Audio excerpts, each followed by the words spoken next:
Pernahkah kamu melihat seseorang yang berpindah tugas dari kota A ke kota B?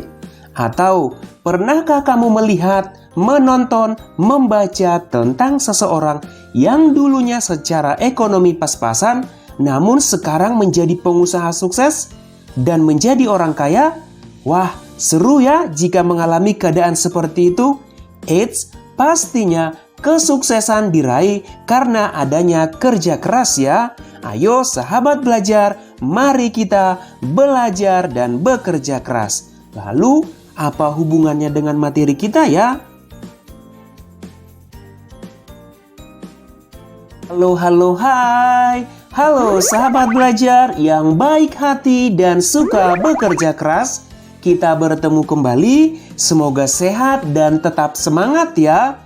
Sahabat belajar, pertanyaan-pertanyaan di awal tadi ada hubungannya dengan materi kali ini loh. Tentang apa ya? Penasaran kan? Nah, begini nih. Pertanyaan-pertanyaan itu sebagai contoh dari mobilitas sosial. Loh, emang mobilitas sosial itu apa sih? Mobilitas sosial adalah perpindahan status sosial yang dimiliki seseorang atau kelompok ke status sosial yang lain dalam masyarakat. Hasil perpindahan status sosialnya bisa menjadi lebih tinggi, bisa juga menjadi lebih rendah, bahkan tetap sederajat.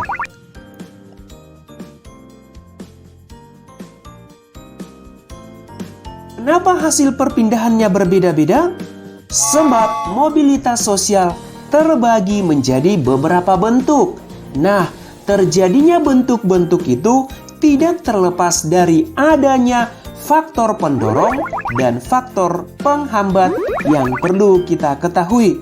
Lalu, apa saja ya bentuk dan faktor mobilitas sosial? Mari kita simak penjelasannya. Yang pertama, bentuk mobilitas sosial. Secara umum, bentuk mobilitas sosial terbagi menjadi dua, yaitu mobilitas sosial vertikal dan mobilitas sosial horizontal. Yang pertama, mobilitas sosial vertikal. Coba bayangkan kamu berada di bagian tengah sebuah garis vertikal.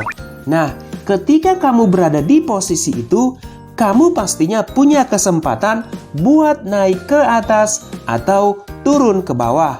Begitu juga dengan mobilitas vertikal yang dibedakan menjadi mobilitas sosial vertikal ke atas dan mobilitas sosial vertikal ke bawah. Mobilitas sosial vertikal adalah perpindahan status sosial yang dimiliki seseorang atau kelompok ke status sosial yang lain yang tidak sederajat dari status sosial sebelumnya. Coba kita perhatikan ya. Yang pertama tadi bentuk mobilitas sosial vertikal adalah vertikal ke atas atau social climbing. Contohnya nih, seseorang yang dulu pelajar kini sudah bekerja dan mempunyai penghasilan.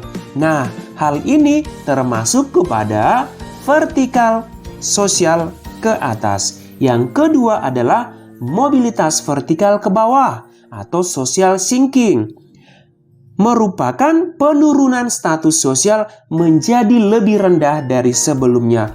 Contohnya nih, karyawan yang ketahuan korupsi lalu dipecat dari pekerjaannya dan menjadi pengangguran. Wah, sedih ya jika dipecat dari pekerjaan hanya karena korupsi. Untuk itu, sahabat belajar, jika sahabat belajar nanti sudah bekerja, ayo kita jauhkan sifat korupsi ya. Oke, kita lanjut kepada mobilitas sosial horizontal. Sekarang coba kamu bayangkan berada di tengah sebuah garis horizontal deh. Kalau kamu berada di sana, mau kamu pindah ke kanan, ke kiri, kamu akan tetap di satu tempat yang sejajar, bukan? Nah, kayak begitulah mobilitas horizontal.